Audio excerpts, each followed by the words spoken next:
Major के लिए ना ध्यान मेरा अभी भंग करो है प्रिय मोबाइल बंद करो थोड़ा धैर्य रखो रजवंती। अरे आप है जी अरे आप है जी अरे आप है जी बड़ा थोड़ा 20 हिलाते हैं झूठे रोजा घंटी तुम्हारे बात का ना कोनो है गारंटी हिलाते हैं झूठे रोजा घंटी हिलाते हैं झूठे रोजा घंटी झूठा पैसा।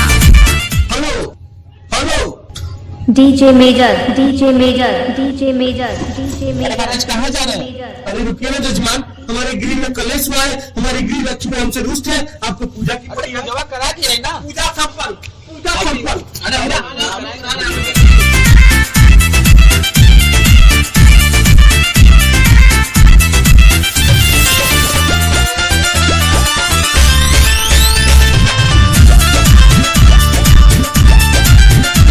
ये देखो प्रिय, मैं तुम्हारे लिए क्या लाया हूँ। क्या लाया? ये सेब संतरे केले आम अंगूर है, इन्हें खाओ पौष्टिक तत्वों से भरपूर है। अरे बक जे डीजे मेजर गप्पे न खिलाते हैं मिल जा जमाने में जो लेके चले आते हैं लेके चले आते हैं जी लेके चले आते हैं कुछ नहीं सोचते हैं। तुम दुर्बल हो हे प्राण प्रिय, ये तुम्हारे लिए आवश्यक है, तुम जिसके लिए हट करती हो वो तुम्हारे लिए अति घातक है। पता नहीं कौन सा भाषा बोलते हैं मुझे भी नहीं पड़ता है। प्रिय ये मातृभाषा है। हस्बैंड आप कंजूस बड़े मैं कहती रहूं ना फर्क पड़े।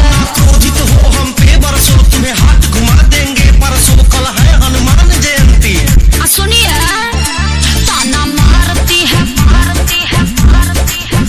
ताना मारती है बगल वाली आंटी हिलाते हैं झूठे रोजा घंटी तुम्हारे बात का ना कोनो है गारंटी हिलाते हैं झूठे रोजा घंटी हिलाते हैं झूठे रोजा घंटी।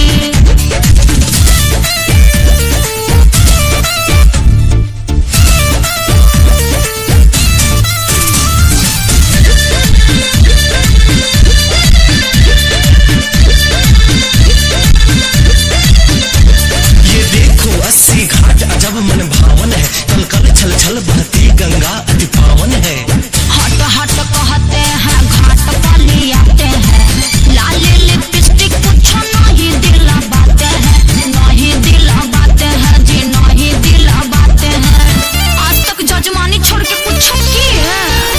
श्रृंगार कुतर से वो नारी जो सूरत से ना सुंदर हो, तुम नक्श स्वर्ग परी जैसी तुम सुंदरता का समुंदर हो। हमरा माथे पे कहीं मुरुख रुख नहीं ना लिखा है जो इतना बतियाते हैं। मैं सत्य कहता हूँ और तुम संदेह करती हो। अरे हटिया जो पट्टी पढ़ाते हैं हमें चन्ने के झाड़ पे चढ़ाते हैं। क्या लगती हो जब हंसती हो, मेरे मन मंदिर में बसती हो, तुम हो मेरे चैन की बंशी। बतिया तो सुनिए रखा दीजिए न रखा दीजिए न खूटी पे कंटी हिलाते हैं झूठे रोजा घंटी तुम्हारे बात का ना कोनो है गारंटी हिलाते हैं झूठे रोजा घंटी हिलाते हैं झूठे रोजा घंटी। शांति शांति कुछ हमारा भी काहे नहीं मानती। आप ही तो नहीं चाहते हैं शांति। DJ major